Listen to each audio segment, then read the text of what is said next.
What an honor. All I can say is thank you. I've won a lot of book awards, never the Laney Prize, and I've always thought, man, the Laney Prize. Now we got it. That is quite an honor, quite a humbling thing here. So thank you for having us. Thank you for the recognition that you've given to the book. And we're going to talk a little bit about the book, and I will answer the question how it came out, not in chronological order. The Vicksburg campaign, of course, lasts a good 8 or 9 months, rivals anything, Petersburg, any of that. And so it takes 5 volumes to get through 9 months worth of material, right? At least I thought so. Now, when I started this, I did not intend to write 5 volumes. It is a pure example of me not thinking ahead, basically. And I'll tell you a story. We were talking about John Marslick. Y'all know John Marslick, the Halleck biographer, Sherman biographer. He was my major professor at Mississippi State. And so I would go in and I would write a bunch of stuff and hand it in, and he would mark it all up and tell me, okay, this is what we need. Finally, he brought me in, he sat me down, and he said, Tim, let's try this. Before you start writing, why don't you think a little bit before you start writing? I thought, that's a good idea. Why don't you? But I haven't learned, and I wasn't thinking before I started doing this. Same thing with the trilogy for the Tennessee River campaign. I wrote Corinth first, and then Shiloh, and then Fort Donelson, which is exactly in the backwards order. Why I didn't do it the other way. But I didn't intend to do a trilogy. In this case, there are 5 volumes. The 3rd volume that we're talking about tonight is the last one that came out. So volume 3 is last. So I think of it kind of like Star Wars, the prequels that come out. If Steven Spielberg is who did Star Wars, if he can do that, I guess I can too. But the truth is, I did not intend to do a 5-volume study. I simply intended to do a book. The first one was volume 4, actually, on the assaults of Vicksburg. I thought if anything gets slighted in the Vicksburg story, it's the May the 19th and 22nd assaults. It always is wedged in between the campaign that we're talking about and the siege, and never gets much story. And so I thought I'm gonna do a little bit of that. There was another historian, many of you probably knew Mike Ballard, or at least know the name, wonderful historian, wrote on Pemberton and Vicksburg and all that. He was intending to do a book on the siege, and I thought, well, I don't want to step on his toes or anything, so I called him up one day or emailed him or something. I said, are you gonna cover the assaults? And he said, actually, no, I'm gonna do just the siege. You do the assaults, I'll do the siege, and we'll do it in tandem. And I said, that's a good plan. So I started on the siege. Unfortunately, Mike passed away before he was able to do I started on the assaults, and he passed away before he was able to do the siege. So when I got through with the assaults book, I thought, why not continue on? The logical thing would be the siege next. So I wrote volume 5 next, the second one. And so then I thought, heck, let's go back to the very first and do 3 prequel volumes. And so that's how we came up with volume 3 being the final one. So didn't think ahead. That's the problem there. Now, in terms of we'll talk just a little bit about the book itself. In terms of the campaign, if you don't know a lot about it, the Vicksburg campaign runs basically from the end of October 1862 all the way to July the 4th, 1863. Again, that's about 8 or 9 months length. What we're talking about here in the inland campaign phase is a mere 17 days of that 8 or 9 months. But it's probably the most critical half month or so, 2 weeks, 3 weeks in the entire Vicksburg campaign. It's the one that you probably know the most about. Now, the story itself, those 17 days, basically May the 1st through May the 17th, 1863, is filled with layers of interpretation, I guess you could call it, layers of importance. And so what I want to do tonight just a little bit is not to go through each battle and to talk about this regiment went here and this brigade went here and all that. I could see your eyes already clocking in the back of your head, kind of stuff like that. I've learned don't do talks like that unless you have plenty of good maps. And even then, people start, dozing off during all that. So really what the book is intended to be, and what I'll talk more about tonight kind of, is more of an operational level, not the tactical battlefield troops, regiments went here and all that kind of stuff, not the larger strategic campaign itself, but the middle ground, operational level.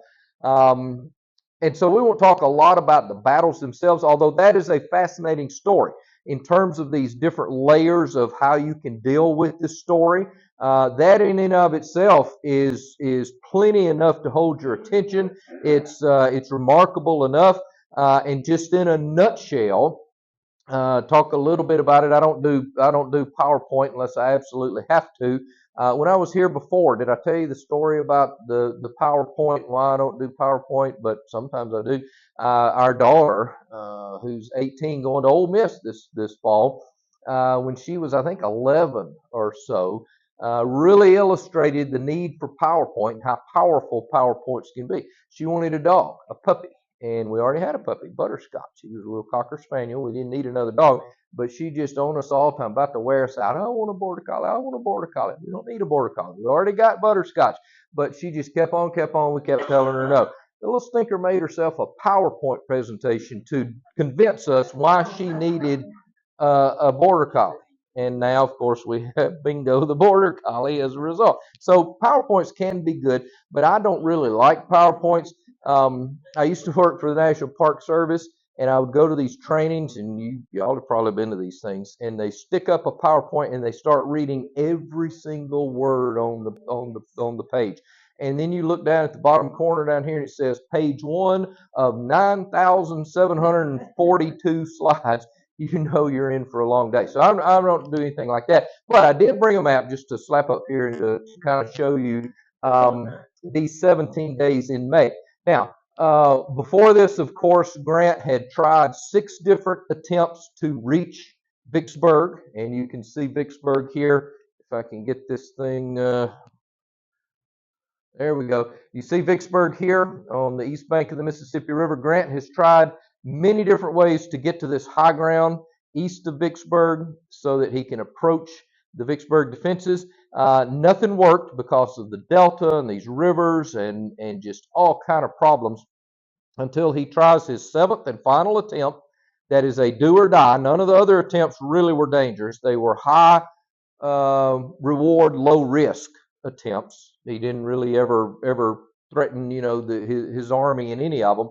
This last one though is do or die. When he moves south of Vicksburg, crosses the river at Bruinsburg, Mississippi on April the 30th and starts to march inland, this is do or die. If he doesn't reach Vicksburg, he's done. He's in the wilderness of Mississippi here on the opposite side than his reinforcements. The Navy can't help him, supplies, all of that. And so this is do or die. He's got to reach Vicksburg or die trying.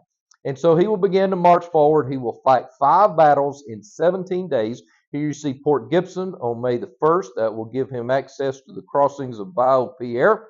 Then he'll move farther northeastward through Utica, Cayuga, Auburn.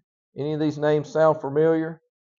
They're not Texas names, of course, but they're New York names, right? Anybody been to the Finger Lake regions in New York? Cayuga, Utica, all that. There's a lot of New York folks that had moved down to southwest Mississippi, and they brought their town names with them.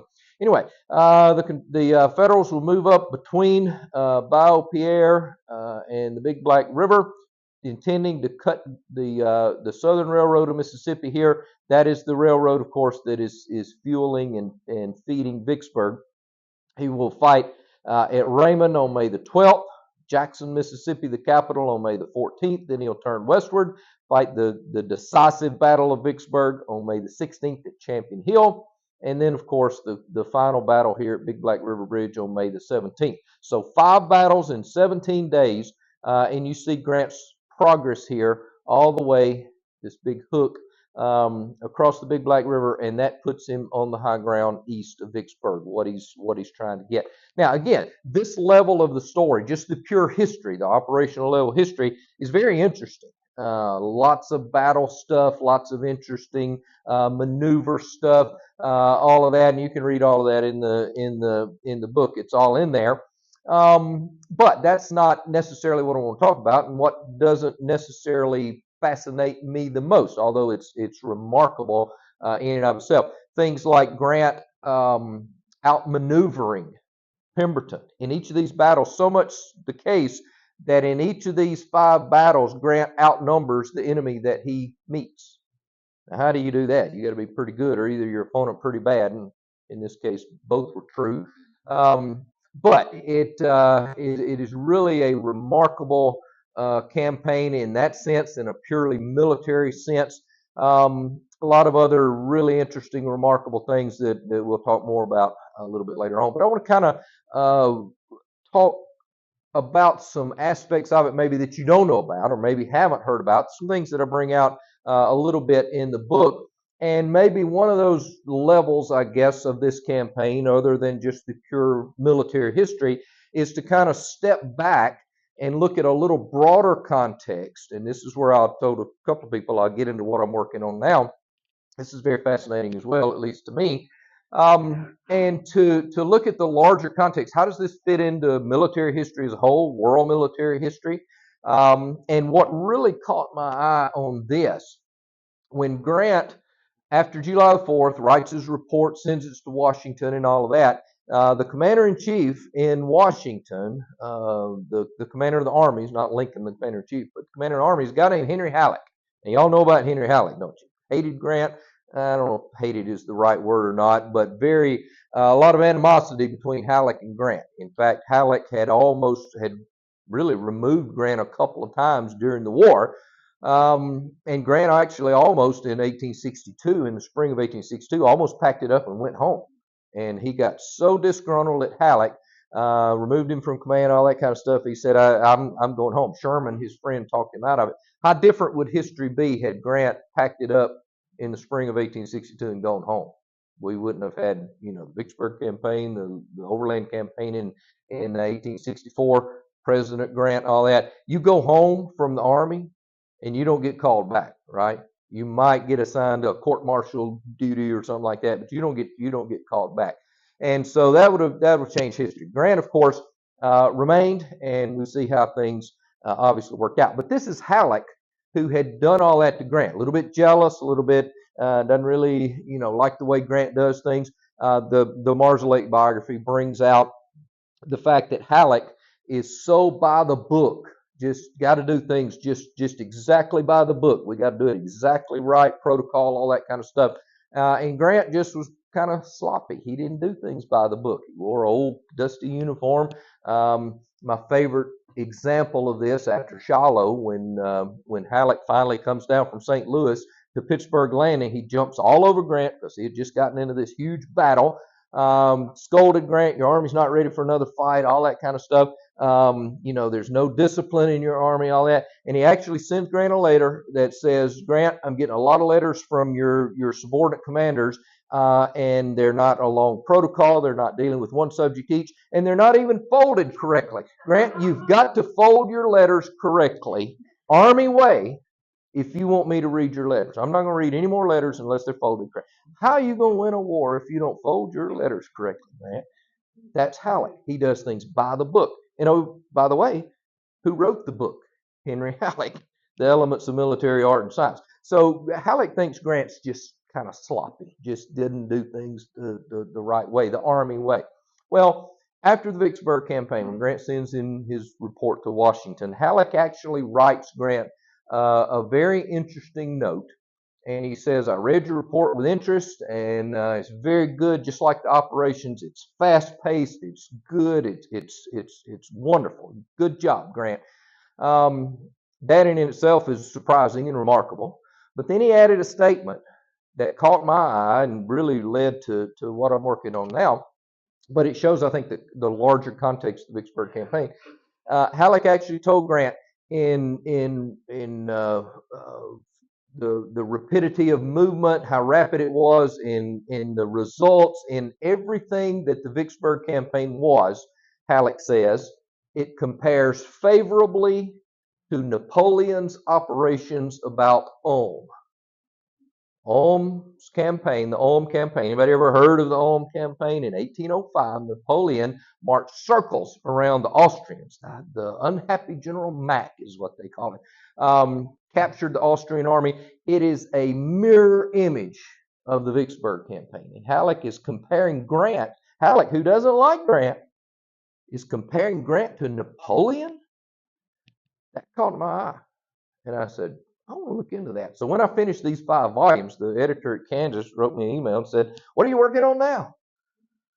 I said, I'm taking a break. I just wrote like 3,000 pages of this stuff. I'm not doing anything right now. I said, I'm working on a little article because I wanted to learn a little bit more about this. What was Ulm? ULM. Anybody been to Ulm, Germany? I was there you've been to Ulm, Germany. Cool place, right there on the Danube. I was there in March. I'll tell you a little bit more about that in a second. But it's a fascinating campaign. I wanted to learn more about it, and I wanted to compare Ulm and Vicksburg. And so I decided I'm going to write a little article on this. And I did. And it was the most fascinating thing I've done. It was very interesting. Lit a fire under me. And then I thought, well, I've studied Ulm, and there are very few books on the Ulm campaign in Napoleonic literature. Most of the Ulm campaign treatment is contained within the Austerlitz books, because immediately after the Ulm campaign, Napoleon moves on to tackle the Russians. Then he defeated the Austrians at Ulm, and then he moves on and fights the Austrians and the Russians at the more famous battle of Austerlitz. And so most of the Ulm treatment is contained within the Austerlitz books. So I bought all the Austerlitz books, and so I thought, well, I've got all this, and I've read this part about Ulm. I'm going on to read Austerlitz. So I thought, I'm going to do another comparison. What compares with Austerlitz? Anybody know anything about Austerlitz beyond just the movie that came out not long ago? I never even saw the movie. But if you know anything about Austerlitz, the grand breakthrough right through the center of the army there, on the Pratzen Heights, all of that. Well, that figures where? Gainesville. Well, it could have been. I could have used Gaines Mill, but what's the larger, more famous split the army in half kind of thing? No, Chickamauga, where Longstreet charges through the center of the Army of the Cumberland and drives it away.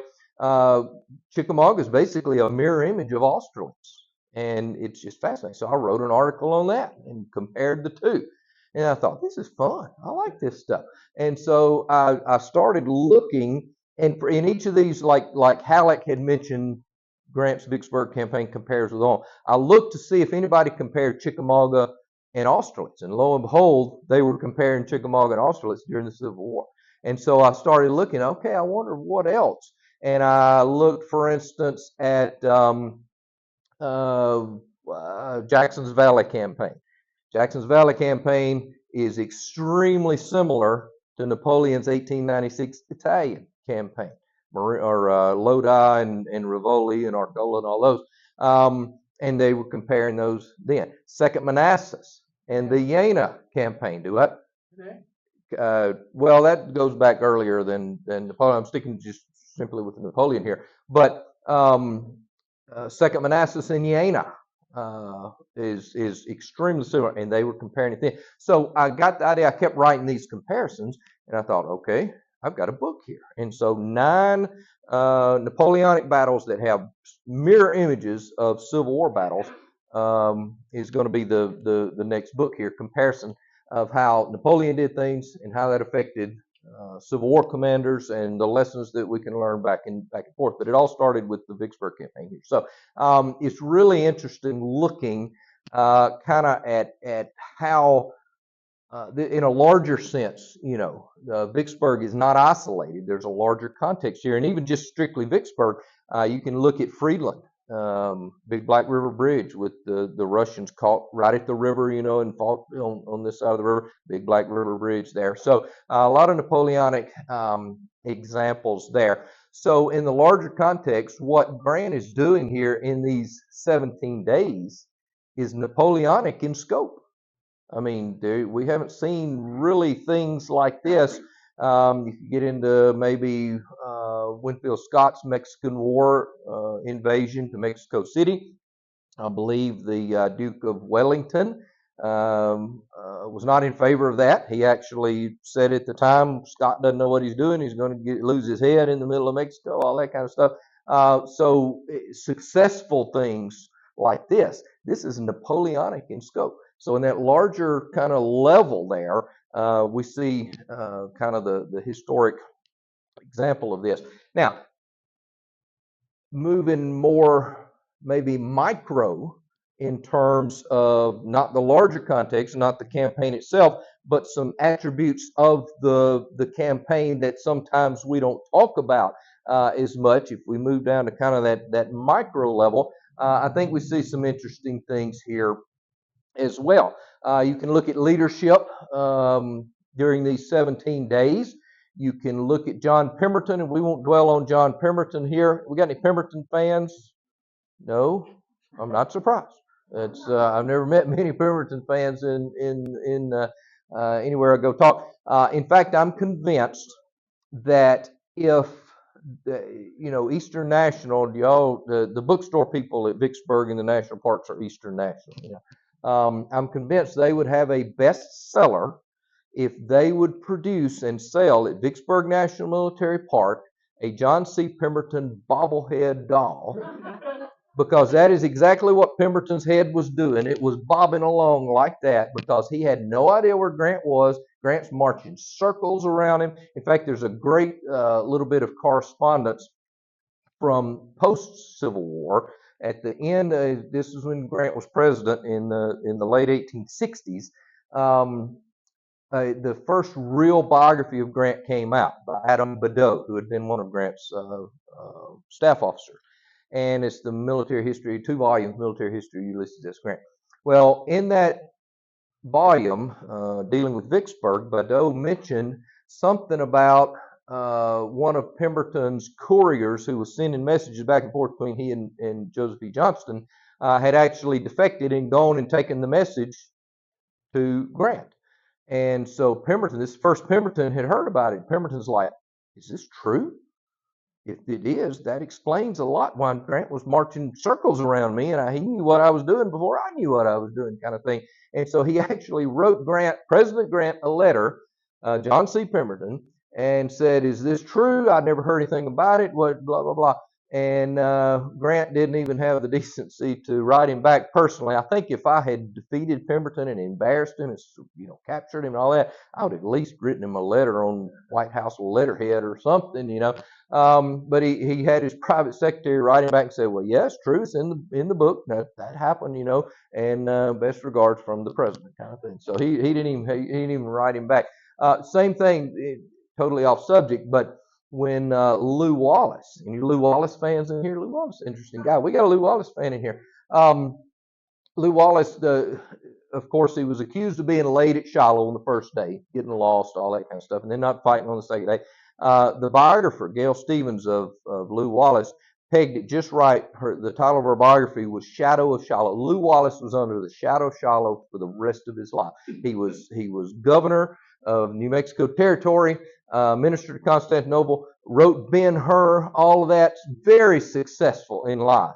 But he was always under the shadow of Shiloh and Grant's condemnation. And so we have letters from Wallace to Grant, always trying to just, Grant, throw me a bone kind of thing. What do you think about this? What do you think? When Lew Wallace wrote his first novel, I think it was The Fair Gods. Anybody ever read The Fair Gods, about the Aztecs in Mexico, all that?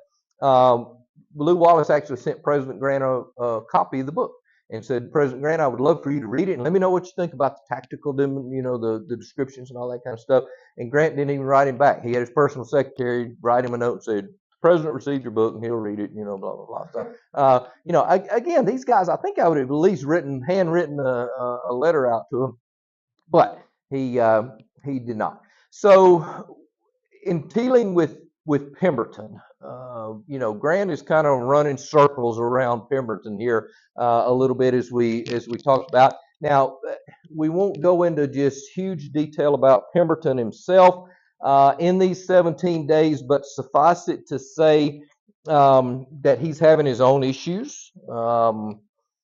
He's dealing with a superior in Jefferson Davis who's telling him to do one thing, hold Vicksburg.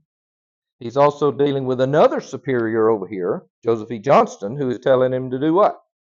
Get out of Vicksburg. Now, who do you listen to?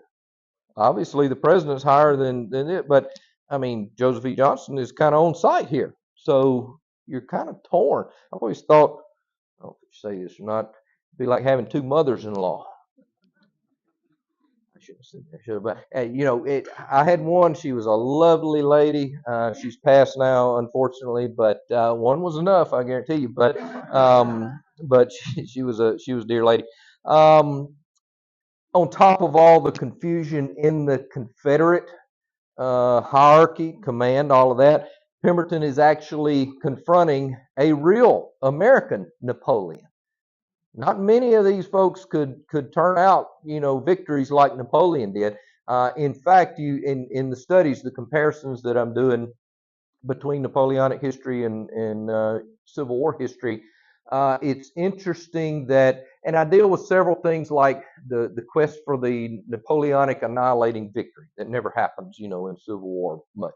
The use of cavalry, the turning movement, a lot of that is Napoleonic in scope that Americans kind of goof up a little bit in terms of trying to do the Napoleonic things. And so that's a lot of what the book is about.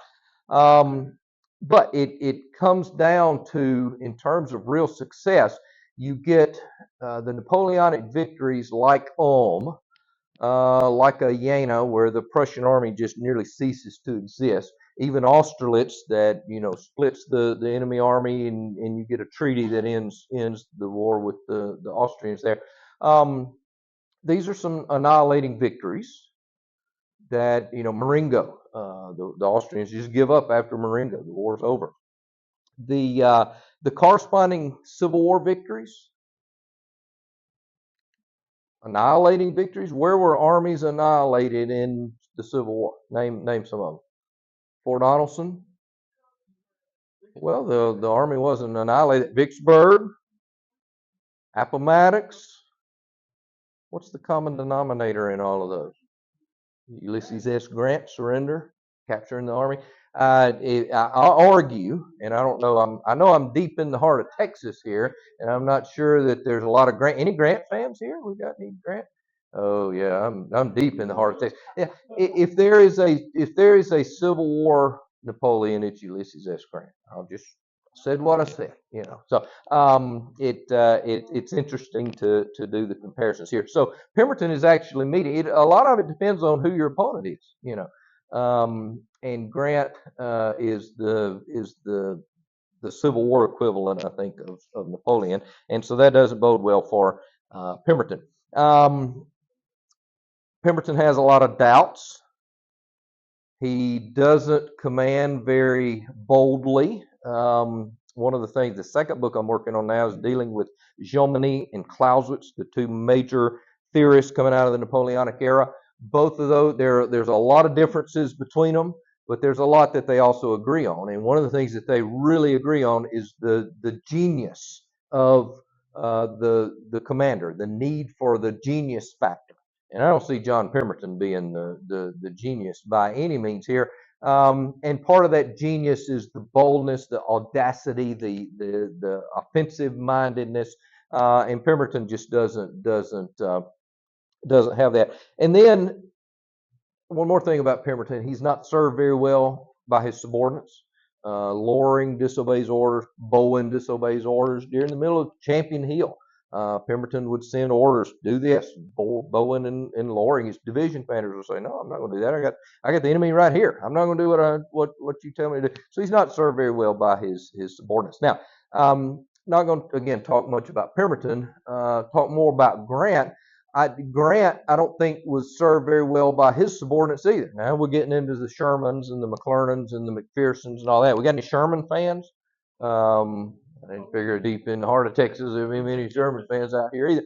A lot of people, oh, Sherman and McPherson. There's some real McPherson lovers out there. Just think McPherson was the greatest thing in the world. I don't know many people that like John McClernand, but of his corps commanders, I've often said that I think Grant took Vicksburg not because of his corps commanders, but in spite of his corps commanders, because they were all against the plan, especially this roundabout move farther to the south, all of that. So Grant doesn't get a lot of help from his subordinates either. But the key thing that I want to kind of talk about and focus in on for just a couple more minutes, and I'm not sure how long I've been up here talking, but I'm just trying to give you kind of an overview on different levels of the book here.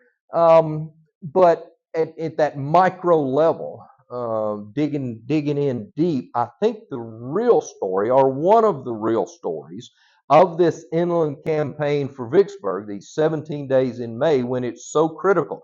Again, this is do or die. Grant crosses the river. You got to do it or die trying, basically. There's no way out of the wilderness of Mississippi here except through victory, basically. And so when Grant crosses the river, we get into the logistical aspects of this. Anybody ex-military? We got some ex-military in here. Thank you for your service. We got any logisticians in here? Were y'all logistics folks, quartermasters, any of that? You were? Okay. What's the old saying about amateur study tactics? Professionals study logistics, right? An army marches on its stomach, right? If you heard those sayings. Well, I think the lesson we can take away from here, this part of the campaign is that Grant is both. He's the tactician, he's the strategical thinker, but he is always also the logistician.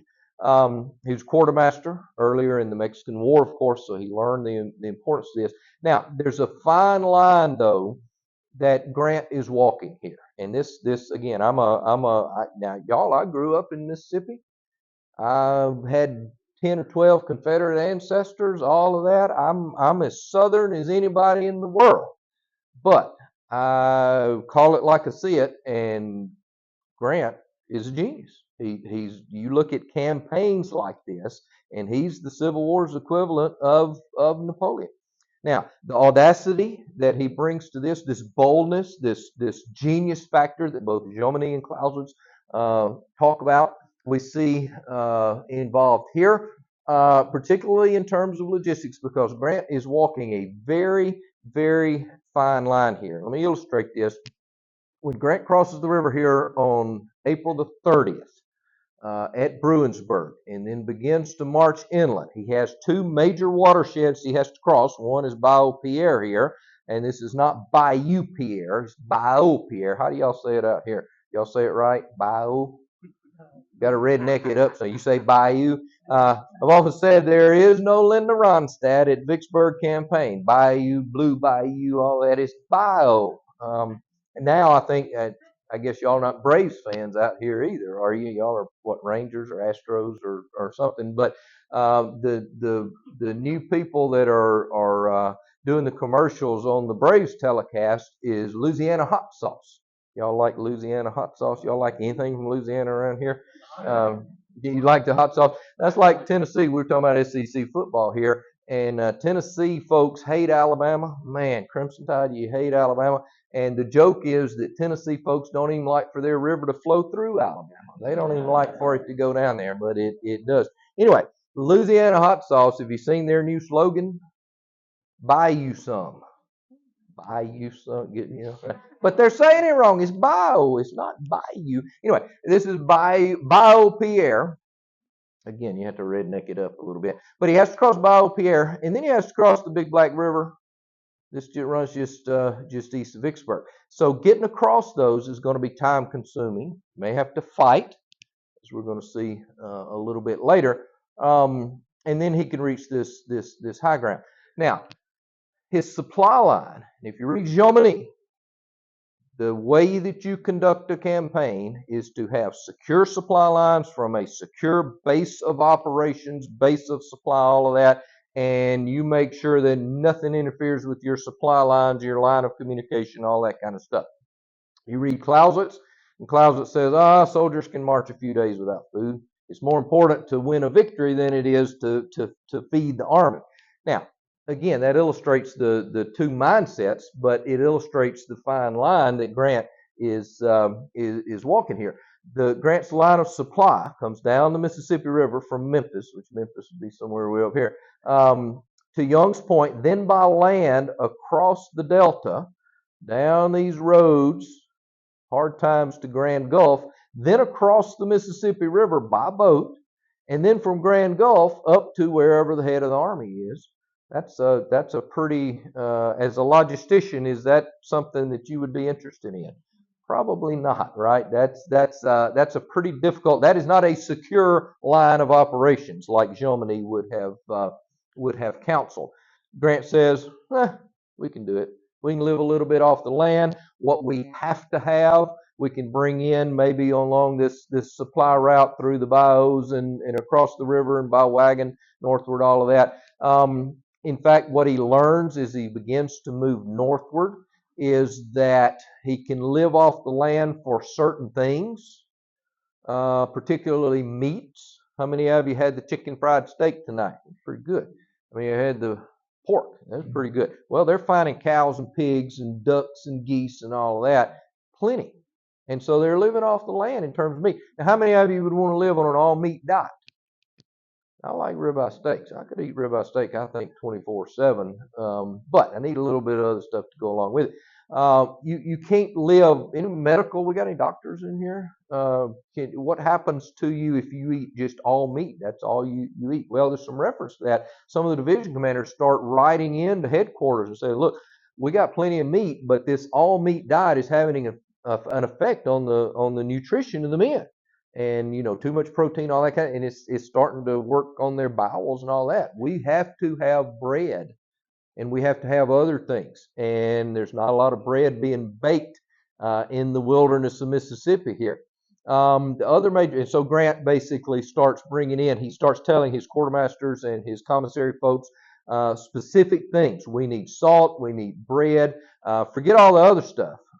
Bring in the hardtack, bring in the stuff that we actually need. Now, in terms of ordnance, there's some other things that he absolutely has to have, especially if you're going to fight 5 battles in 17 days. You can't go into a field and pick mini balls off of a stalk, right? And so Grant is pinpointing certain things that he has to bring in along this terrible supply line across the river where everything is bottlenecked, and then beginning to move out to the army. Now, as Grant moved, you see the gap between the 1st and the 12th here for these battles. Now, what actually happens is that Grant will cross Bayou Pierre here and then kind of go into camp here for 3 or 4 or 5 days between about May 4th, 5th, 6th, 7th, 8th, 9th. He's basically sitting here. Now, this flies in the face of this whole blitzkrieg thing. Everybody talks about Grant's moving fast, blitzkrieg and all that. He stops and just settles there for a little while. What he's doing, he's bringing in supplies as much as he can across the river to get everybody 3 days of supplies. He's also bringing in the 15th Corps under Sherman, who's been doing some demonstrations up here north of Vicksburg, all of that. He's bringing troops and he's bringing supplies in. And by about May the 9th, when everything is as good as it's going to get, not full 3 days rations, that's when he begins to move it northward and he starts fighting on the 12th and 14th and 16th and all of that. Now, as he moves forward, of course, out of this it's a protected cul-de-sac that he's in for most of those days here between the Big Black River, Bayou Pierre. He's just basically holding this line at Willow Springs. It's a protected area.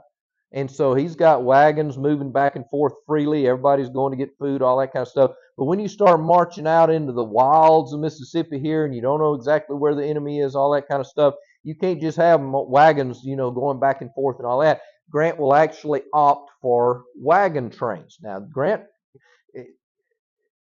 as big a fan as some people are of Grant, and as I am of Grant, I'm not afraid to call him on some things. And he actually flubs this up a little bit in his memoirs. Anybody read Grant's memoirs? He talks about on the 4th or 5th, cutting loose from his base of supplies, he says. And I had no longer had a base of supplies. I was cut loose, living off the land. Well, a few pages later, on the 14th or so, 12th, 14th, he says, well, I cut loose from my base of supplies.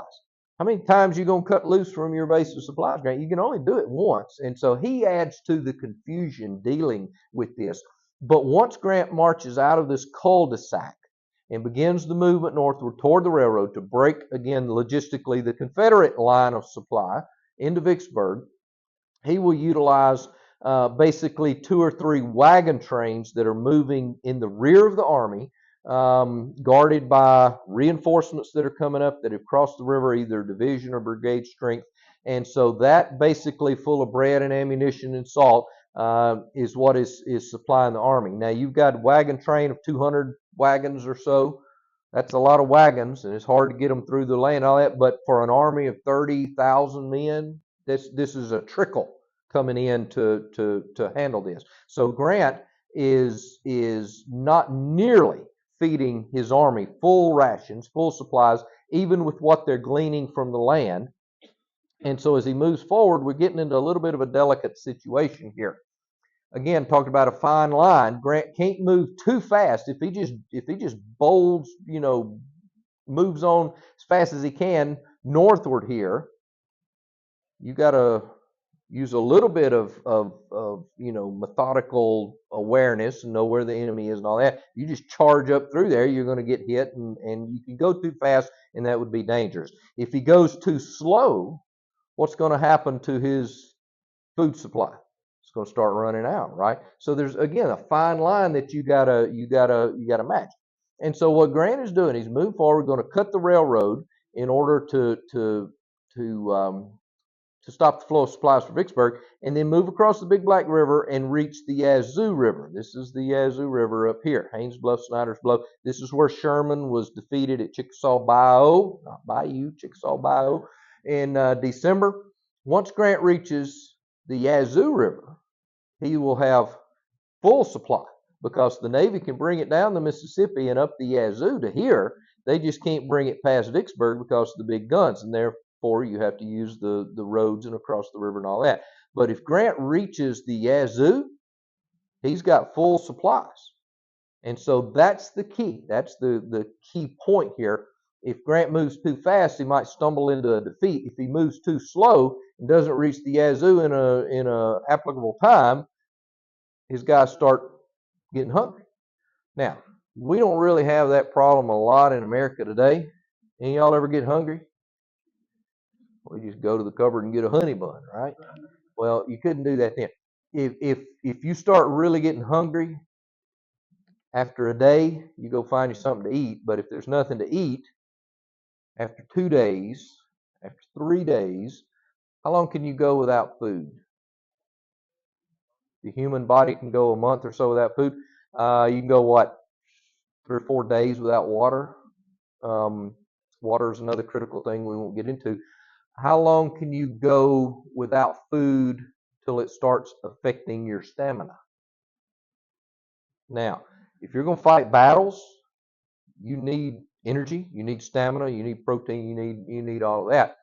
Here's the gist of it. As the Army of the Tennessee moves northeastward to the railroad and then begins to move to the west, by the time we get into this May 14, 15, 16, 17 time period, this third week in May, it's starting to get critical.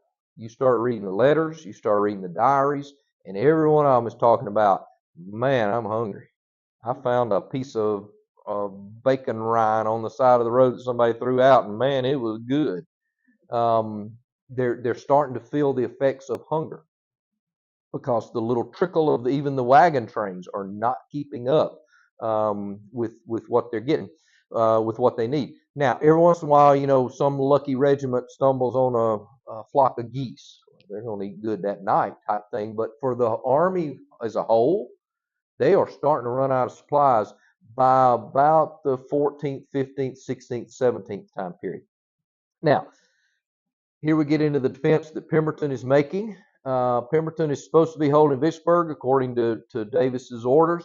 Well, he marches out to the Big Black River, and then he decides, okay, I'm going to cross the Big Black River and march on to the east side of the Big Black River. And then he marches across. You see Baker's Creek right here. Champion Hill is also known as Baker's Creek. He marches to the east side of Baker's Creek.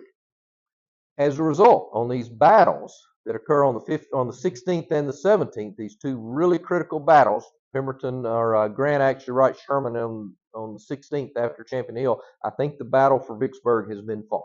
It's that important.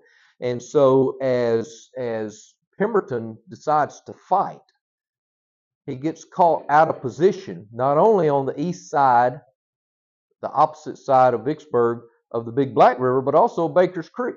And so when he fights on the 16th, he loses about a third of his army getting back across Baker's Creek. That's Loring's division that gets cut off right there at the lower bridge at Champion Hill. Loses about a third of the army that marches away in the opposite direction. Then he moves eastward or westward to the Big Black River Bridge, loses another huge chunk of his army in terms of Bowen's division in fighting at the Big Black River on the 17th as they fall back across the Big Black River. So he gets caught over two major watersheds and he loses huge chunks of his army getting back across them where he never should have been to begin with. Here's my contention, and I don't know whether this would have worked or not, but it's the only thing I can think of. Pemberton would have been much better served had he, instead of moving across the Big Black River and Baker's Creek, had he lined the Big Black River up and down Bridgeport, and of course you're going to have to do it for a ways because Grant can just go around. But had he lined the Big Black River and instead of fighting, done what? Dug in and delayed. Because what's happening to Grant's logistical aspect here, his men are starting to get hungry by the 16th, 17th, 18th, all of that. Had Pemberton been able to delay just 2 or 3 more days, would that have made any difference? You get on over into the 18th, 19th, and if Grant is still blocked by the Big Black River from getting to the Yazoo River and his open line of supply here, could that have become critical? And then as Grant launched attacks to try to get across the Big Black River, would a famished Union army have been able to fight as well, not having eaten for several days? You can also look at this in terms of Joseph E. Johnston. When Grant reaches Jackson on the 14th, Joseph E. Johnston basically says, okay, I got here, I'm too late, I'm getting out of here. Had Johnston delayed even a day or two, that might have delayed the rest of the thing and made Grant's situation even more dire. I think Grant's logistical situation is getting pretty dire here, even almost crisis. And so if Pemberton delays here, it might have become acute. But Grant wins on the 16th at Champion Hill, on the 17th at Big Black River. Pemberton falls back into Vicksburg, and Grant does what? He marches straight to the Yazoo, opens up that new line of supply, and with full supplies now flowing in, he rings Vicksburg and begins the assaults and eventually the siege, and the game is up at that point. So logistics plays a huge role in this. So again, look there. Again, they're different levels. You can look macro at how this compares with Napoleonic history, compares favorably, as Halleck says. You can dive in, look micro at things such as logistics. It is just an absolutely fascinating portion of a larger fascinating campaign that is the Vicksburg campaign. But the critical time, the do or die time, the decisive time comes here in this inland campaign in May 1863. And if I had to needle down even farther than that, I would say May 16th, Champion Hill. There's a good book called Decisive Battle for Vicksburg. I would check it out. Critical time in a critical campaign, the inland campaign for Vicksburg. And I'm proud to have written this book, and I'm even prouder that it has won the Laney Prize, and I thank you very much for that. Thank you.